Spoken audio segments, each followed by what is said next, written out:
Livro do profeta Moisés, Êxodo, capítulo 14.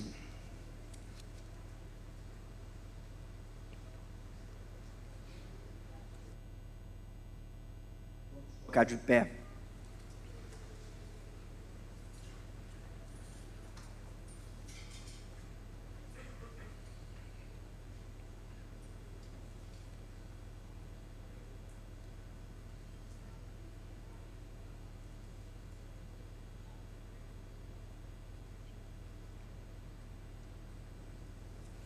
Êxodo capítulo 14, irei ler apenas o versículo 13 e 14.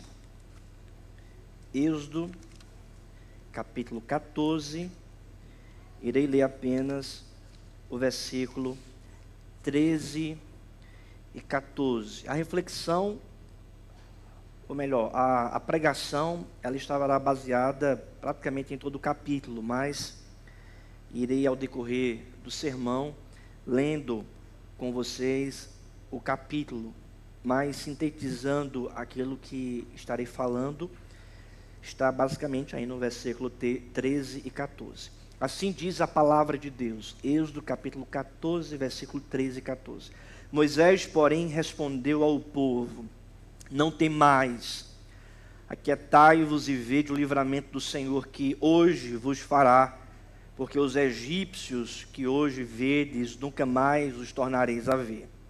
O Senhor pelejará por vós, e vós vos calareis. Vamos orar. Senhor Deus, amado Pai, nós lemos a Tua santa palavra, te pedimos, ó Deus, que o Teu Espírito Santo nos dê entendimento da palavra do Senhor. Cativa, Pai, a nossa mente em Tua palavra. Que o Teu Espírito abra o nosso coração para que sejamos alimentados por Ti. Nos instrui poderosamente, nos dá direção, nos dá condução através da Tua santa palavra. Abre os nossos ouvidos para ouvir a Tua voz. Abre os nossos olhos para contemplarmos, ó Deus, as maravilhas da Tua lei. É o que nós te pedimos. Em nome de Jesus, amém. Podeis sentar, meus irmãos.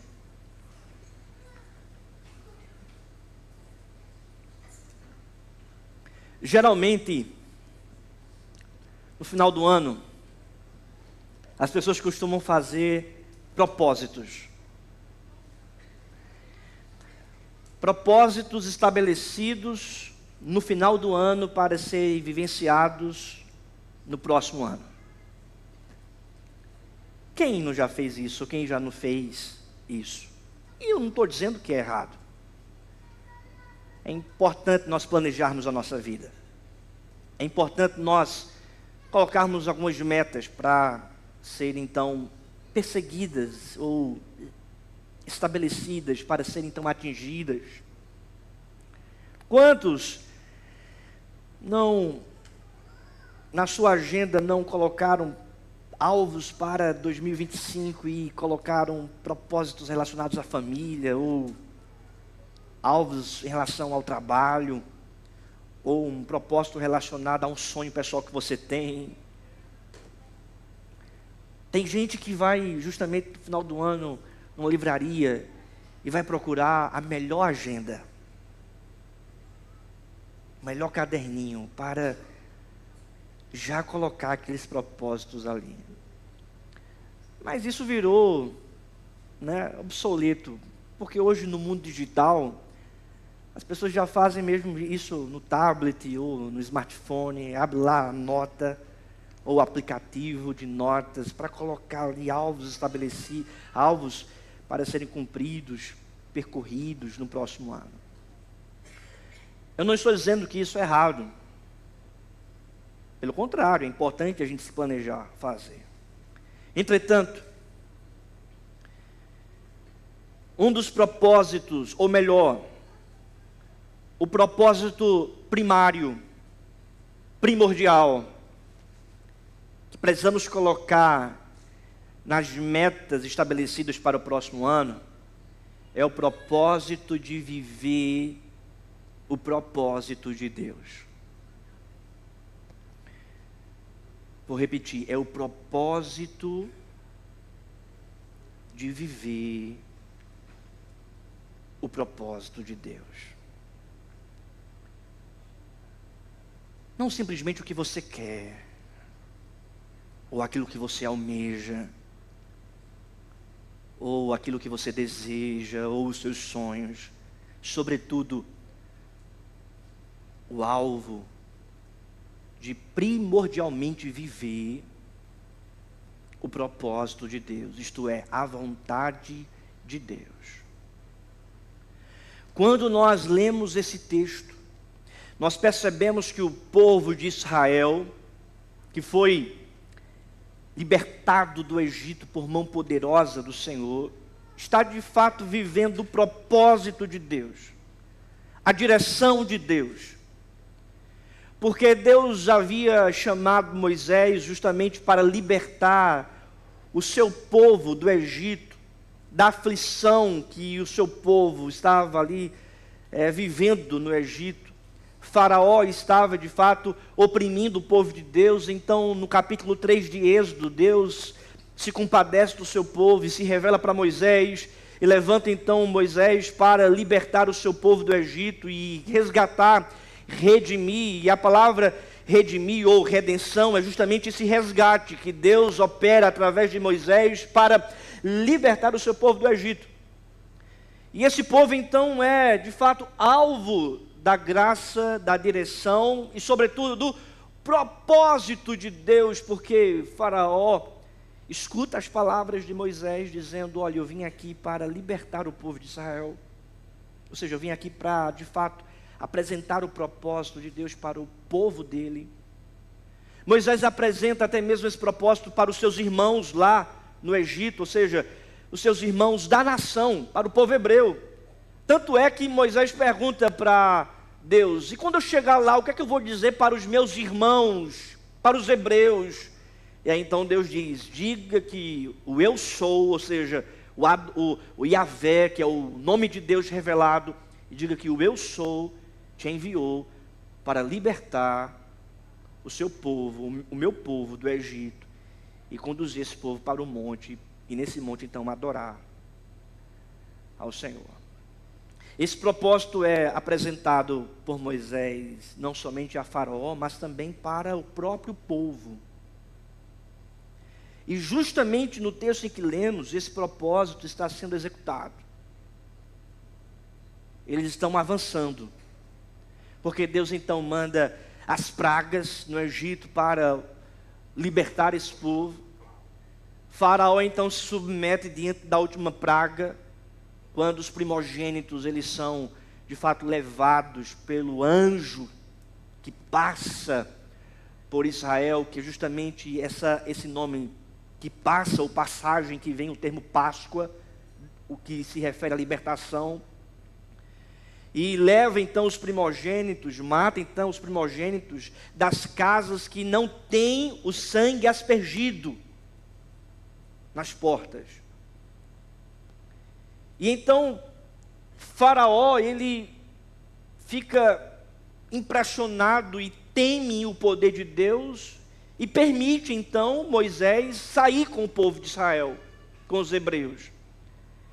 Entretanto, na saída, já caminhando, Faraó retorna, volta atrás, e passa então a perseguir, passa então a querer afligir novamente e pegar aquele povo para destruir e matar Moisés e todo o povo hebreu. E é justamente nesse momento, nessa situação, do povo indo em direção, avançando em direção a propósito de Deus, de libertação e de adorar a Deus no monte, e Faraó perseguindo o povo e Moisés atrás. É justamente nesse contexto que é apresentado aqui a direção de Deus no versículo 13. Moisés, porém, respondeu ao povo: não temais, aquietai-vos e vede o livramento do Senhor que hoje vos fará, porque os egípcios que hoje vedes nunca mais tornareis a ver. Eles estão atrás do povo para perseguir, para destruir. E o povo de Deus, liderado por Moisés, conduzido por Moisés, eles estão avançando no propósito de Deus. É sobre isso que eu gostaria de tratar nessa noite. Avançando no propósito de Deus. Avançando no propósito de Deus. E a primeira verdade é que nós avançamos no propósito de Deus, confiando na direção do Senhor. Porque eles estão de fato indo na direção que Deus tinha dado para Moisés, saindo do Egito, indo para o monte, para adorar o Deus de Israel. Entretanto, o inimigo se levanta novamente, Faraó então se arrepende de sua liberação e vai contra o povo novamente para afligir o povo, para destruir o povo. E o povo então teme. Veja o que diz, por exemplo, o versículo de número 10. E chegando o Faraó, os filhos de Israel levantaram os olhos, e eis que os egípcios vinham atrás deles, e temeram muito. Então os filhos de Israel clamaram ao Senhor. Disseram a Moisés: será por não haver sepulcros no Egito que nos tiraste de lá, para que morramos nesse deserto? Porque nos tiraste assim, fazendo-nos sair do Egito? Não é isso que te dissemos no Egito: deixa-nos para que sirvamos os egípcios? Pois melhor nos fora servir os egípcios do que morremos no deserto. Melhor é servir aos egípcios do que morrer aqui neste lugar. Então, eles estão vivendo de fato a direção do Senhor. Eles estão saindo do Egito, eles estão indo em direção à terra de Canaã, especificamente, primeiramente, indo em direção ao monte para adorar a Deus. Mas aí então o Faraó está perseguindo eles, os egípcios estão indo atrás deles para matá-los, e justamente essa direção do Senhor agora é questionada pelo povo. O povo diz: eles estão atrás de nós para nos matar. Ô Moisés, que direção é essa, Moisés? Não seria melhor a gente estar lá no Egito mesmo? Seria melhor a gente morrer lá mesmo? A gente vai perecer aqui no deserto. A gente vai morrer aqui no deserto. Então essa direção, ela é de fato questionada pelo povo. A incredulidade do povo aqui é expressada, é revelada diante das adversidades, diante do inimigo que se levanta. Então novamente Deus fala através de Moisés para o povo no versículo 13. Moisés, porém, respondeu ao povo: não temais, aquietai-vos e vede o livramento do Senhor. Versículo 15, vamos ler juntos. Disse o Senhor a Moisés: por que clamas a mim? Dize aos filhos de Israel que marchem. Porque o povo está questionando, porque o povo está clamando, porque o povo está murmurando contra Moisés. Então Deus olha para Moisés e diz para Moisés: Moisés, diga ao povo que marche, diga ao povo que avance, diga ao povo que caminhe, diga ao povo, para o povo parar de olhar para trás e olhar para frente. Olha para frente, Moisés, olha para frente, igreja, olha para a direção de Deus. Aquilo que ficou no passado já era, já foi. Deus já não toma mais. Deus olha para mim, Deus olha para você, e Deus mostra então uma direção clara para a nossa vida, de avançarmos como igreja, de avançarmos na direção, de avançarmos no direcionamento, de avançarmos na vontade de Deus. E primeiramente a gente pode aplicar isso para a nossa vida como igreja, no geral, porque Deus nos libertou, não de Faraó, mas nos libertou do império das trevas. Ele nos libertou com mão poderosa, porque a mão de Jesus Cristo foi estendida na cruz do Calvário para nos salvar, para nos libertar, para nos redimir. Ele de fato com mão poderosa nos salvou da sepultura espiritual, nos deu vida. Nós estávamos mortos e Ele nos deu vida. Ele nos redimiu, Ele nos salvou, Ele nos resgatou, Ele perdoou os nossos pecados, Ele nos justificou pela fé no Cordeiro que morreu por nós. Ele nos deu, de fato, redenção. E atenção aqui, Ele nos liberta para vivermos a sua vontade. Porque então o Senhor Jesus disse para os seus discípulos: vocês agora devem ir por esse mundo e pregar o Evangelho. Vocês devem ensinar a todos a obedecerem à minha lei, fazendo discípulos de todas as nações. Porque a salvação, a libertação, a redenção não é um ponto de chegada, mas é um ponto de partida. Ele nos libertou, Ele nos salvou, Ele nos redimiu, para então caminharmos de acordo com a sua vontade, para então sermos direcionados e amar a sua lei, amar a sua direção, amar a sua palavra. Aquele que vivia no pecado não vai mais viver no pecado, porque vai amar a direção de Deus. Aquele que tinha práticas erradas, pecaminosas, neste ano, vai então colocar isso diante do Senhor. No próximo ano eu vou viver de acordo com a tua vontade, Deus. Eu vou abandonar os meus erros, abandonar os meus pecados. Eu vou abandonar aquilo que me afasta de ti, para viver a tua direção, para amar o teu ensinamento, para praticar a tua lei.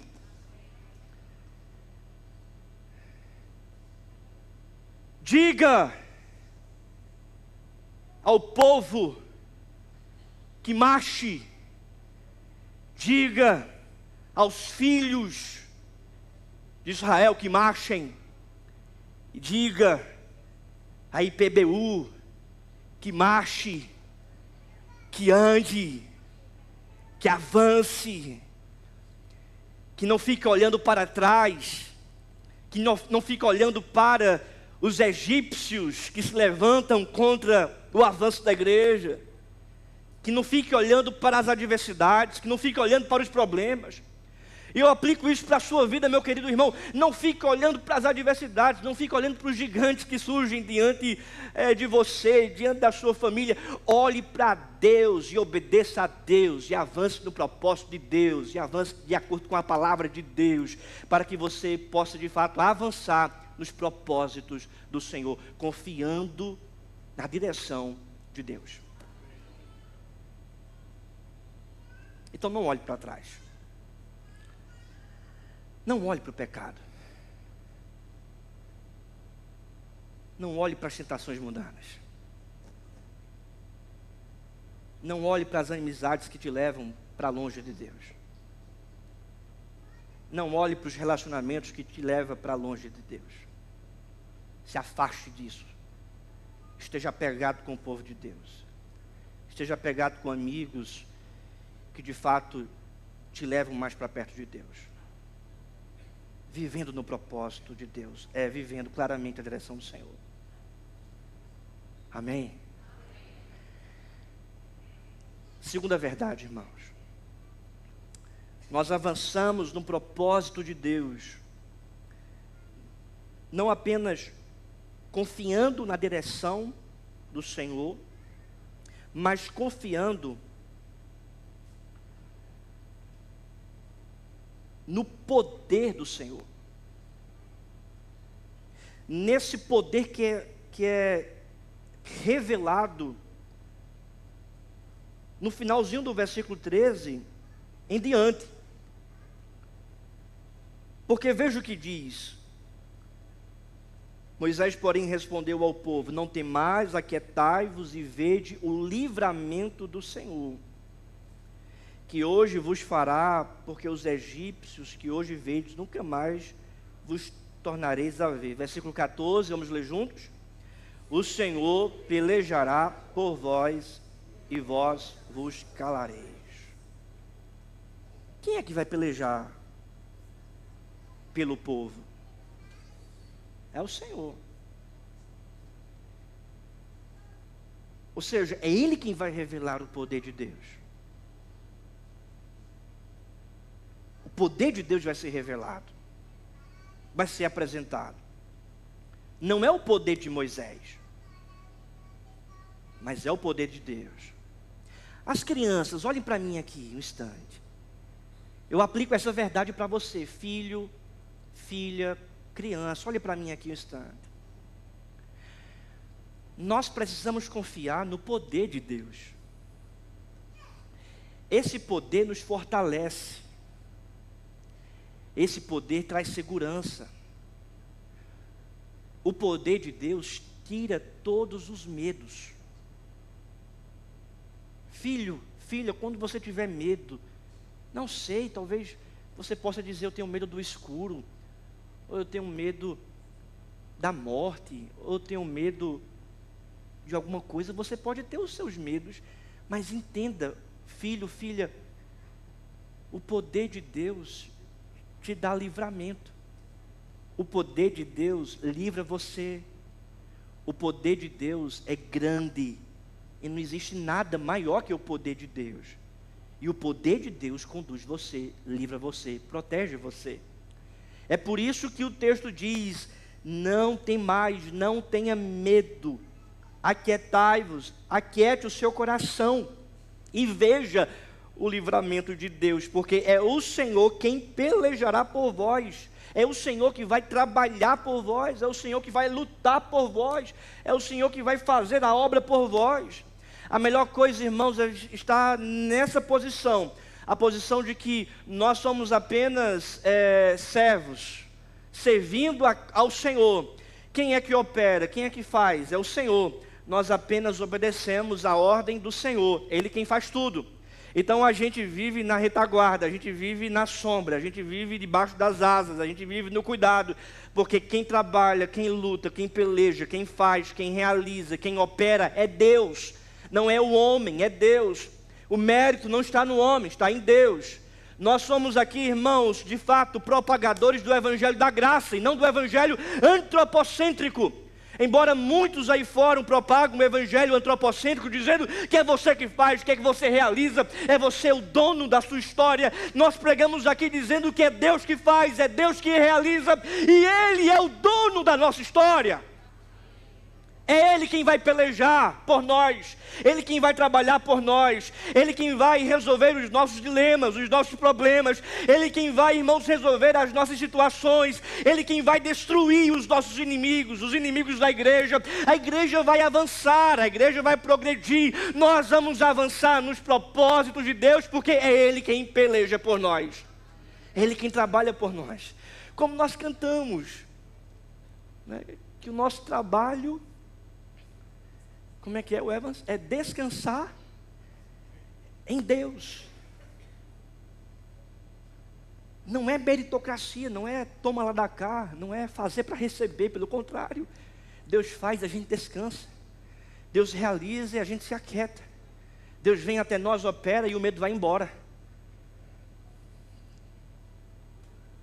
É o poder de Deus.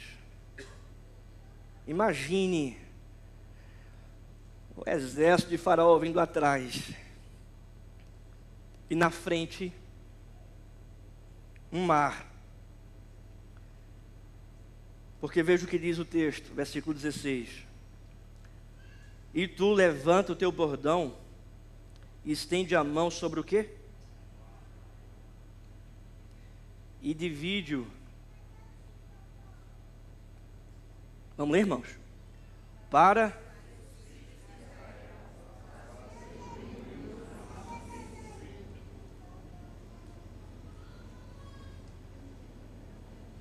Então tem o exército de Faraó atrás, e na frente tem o quê? Tem um mar. A nossa jornada cristã é mais ou menos assim. A gente tem os inimigos de trás e o marzão na frente. A gente tem os problemas de trás e os gigantes na frente.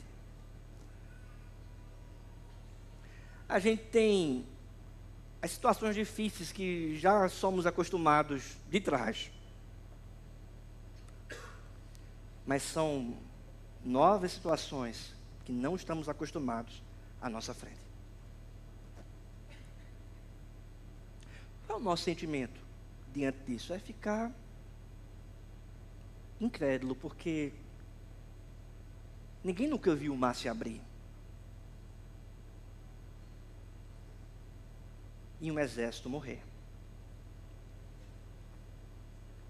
Mas Moisés e o povo viram. Veja o que diz o versículo de número 21. Vamos ler juntos? Então Moisés estendeu a mão sobre o mar. Só até aí. Só até aí. Quando ele avança, o mar já estava aberto? Não. Tem gente que só quer avançar quando o mar estiver aberto. Quando tiver tudo favorável, aí vamos. Quando as coisas estiverem boas, a gente vai.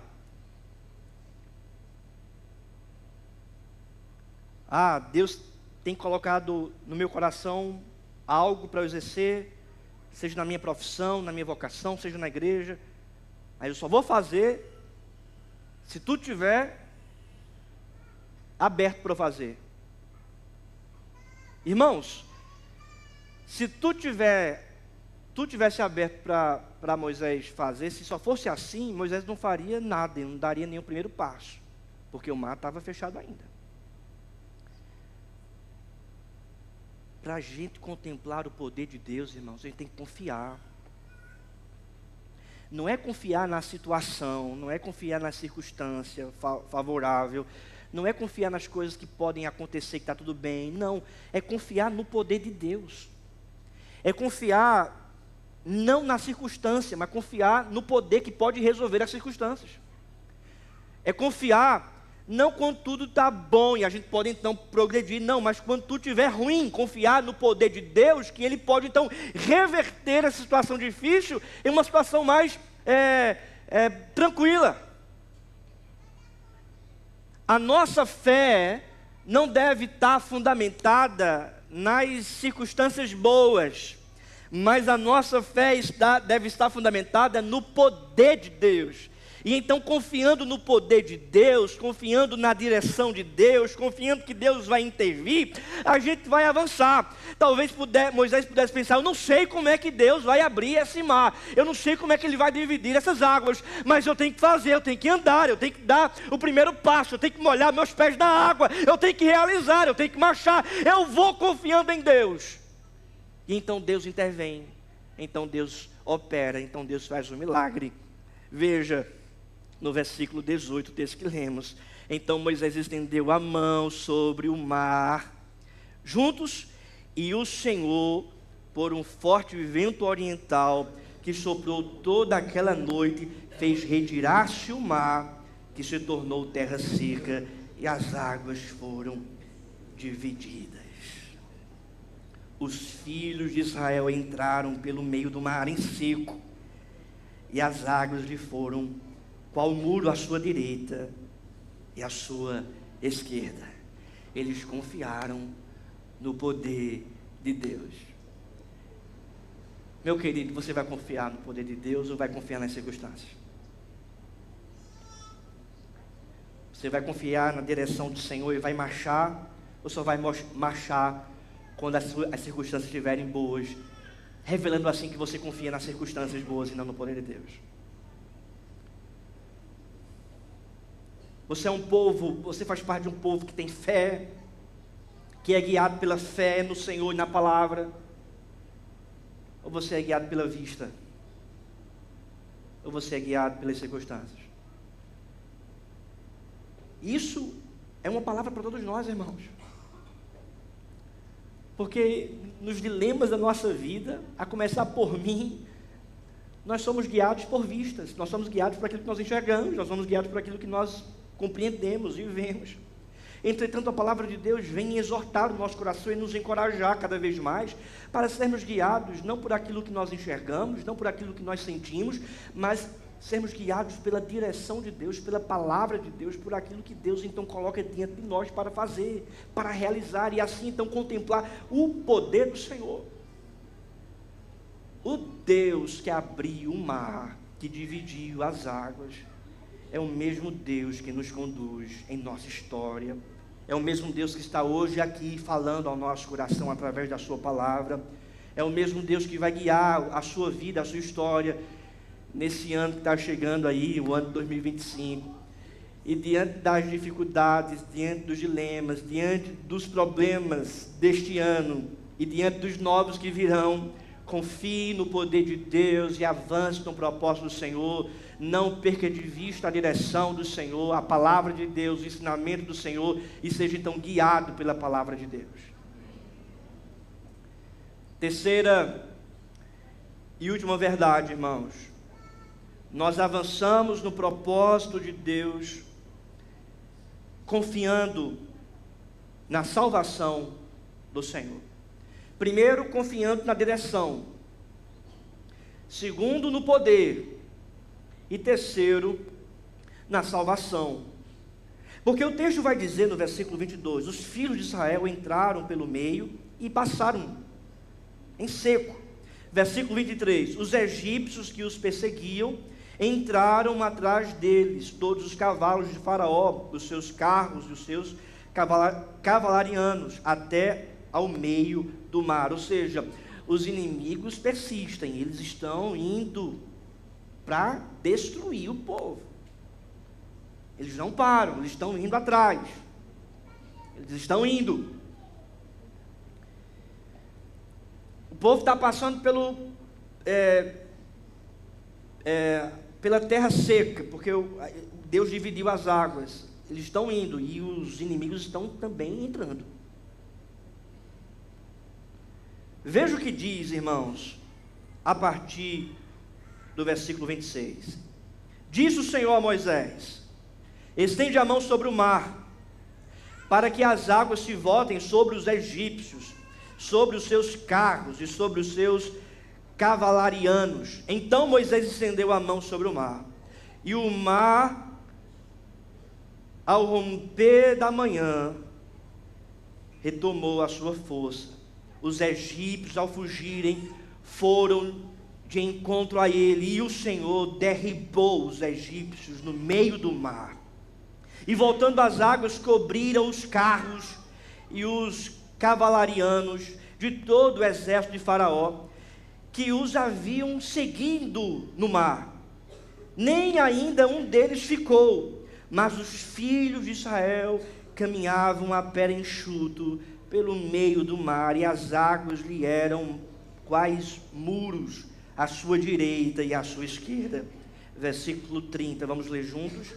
Assim o Senhor livrou Israel naquele dia da mão dos egípcios. Israel viu os egípcios mortos na praia do mar. Todos juntos o 31? E viu Israel o grande poder que o Senhor exercitara contra os egípcios. E o povo temeu ao Senhor e confiou no Senhor e em Moisés, seu servo. Diz a palavra, irmãos, que Deus então trouxe salvação. De que modo Deus trouxe salvação? Ferindo os inimigos da igreja, ferindo os inimigos do seu povo. O exército de Faraó, ele foi destruído, eles foram mortos. Deus disse para Moisés: estende a mão para as águas retornarem. Moisés estendeu a mão sobre o mar, e o mar, ao romper da manhã, retomou a sua força.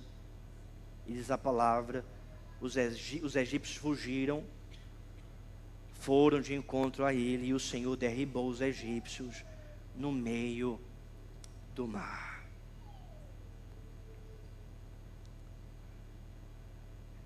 Deus não simplesmente trouxe salvação para esse povo, fechando as águas, e os inimigos ficaram numa margem e o povo em uma outra margem. Não foi assim.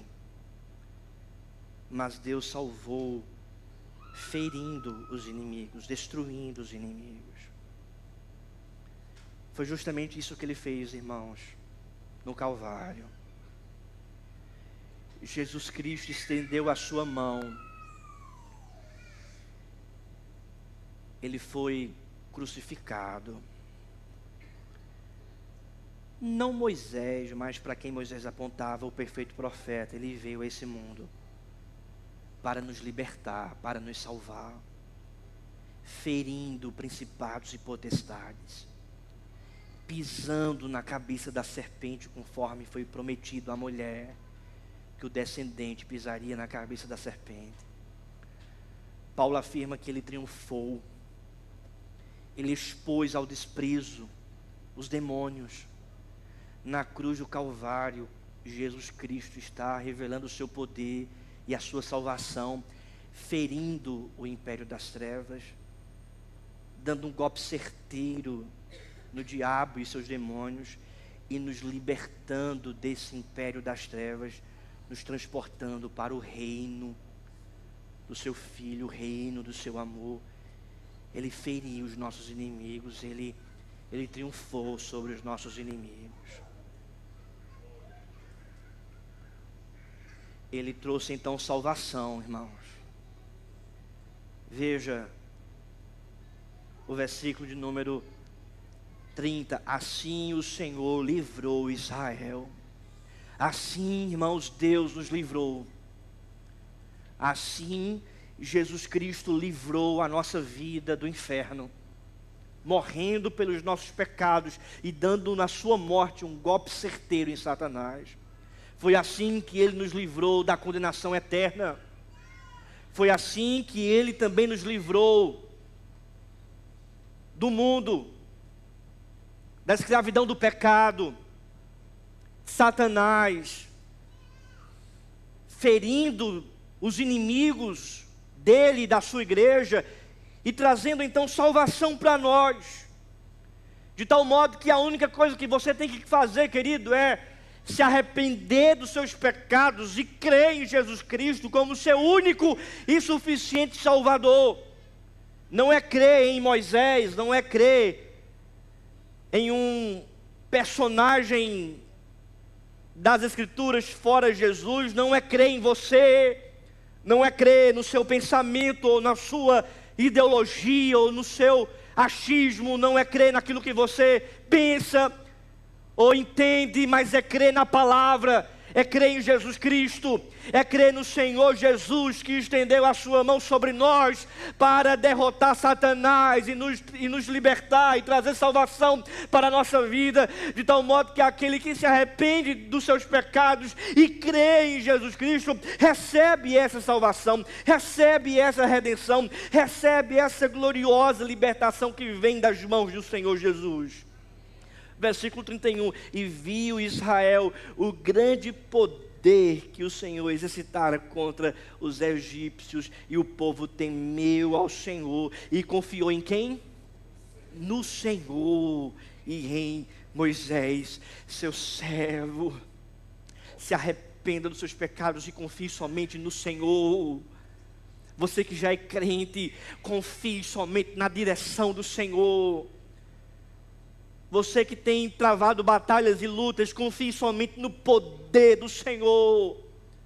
Confie na salvação do Senhor. Essa salvação que é operada pelo Espírito sobre a sua vida, que hoje está afastado, longe ou desviado dos caminhos de Deus, e quer se arrepender, e quer crer, e quer confiar somente nele, como também é salvação que é para nós, para aquele que já caminha com Deus, porque a salvação já é em nossa vida por causa de Cristo, mas o Espírito Santo continua trabalhando em nosso coração. Paulo vai afirmar em Filipenses: desenvolvei a vossa salvação, não no sentido que a salvação é desenvolvida pelos nossos méritos, mas no sentido de que em Cristo, no Espírito, a gente vai estar se santificando, a gente vai estar crescendo, a gente vai estar avançando, a gente vai estar vivenciando os propósitos de Jesus, a gente vai estar crescendo de acordo com a vontade de Deus, a gente vai se parecer mais, cada vez mais com Cristo, até um dia de sermos glorificados pela própria volta do Senhor Jesus. Viva o propósito de Deus, viva a vontade de Deus, contemple a direção do Senhor, veja o poder do Senhor, confie na salvação que vem do Senhor, confie no Espírito Santo que opera essa salvação na vida do pecador, e nesse mesmo Espírito que testifica diariamente em nós as verdades dessa salvação e do reino dele em nossa vida e nosso coração.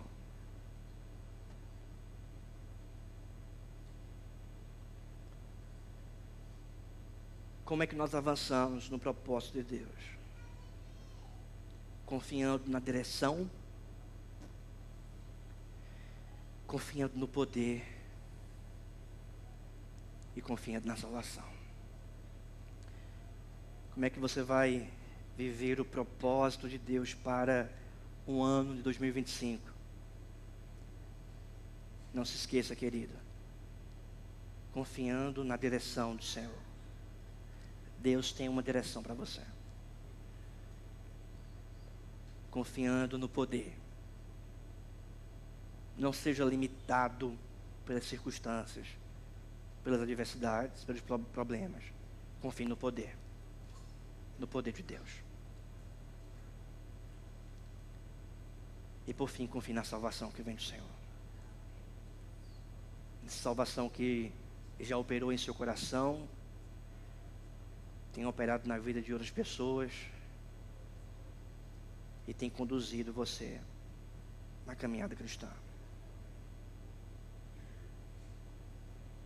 Eu não sei quantos aqui escreveram na agenda os propósitos para o próximo ano. Eu não sei se vocês escreveu digitalmente em um aplicativo no celular. Foi tão corrido esses dias que nem deu tempo eu mesmo de escrever alguns propósitos para o próximo ano. Mas uma coisa tem que ser escrita em nosso coração. Uma coisa deve estar bem clara em nossa mente. Uma coisa deve estar pulsando em nossa alma. Que deve ser primordial. É de viver o propósito de Deus. Fiquemos de pé e vamos orar.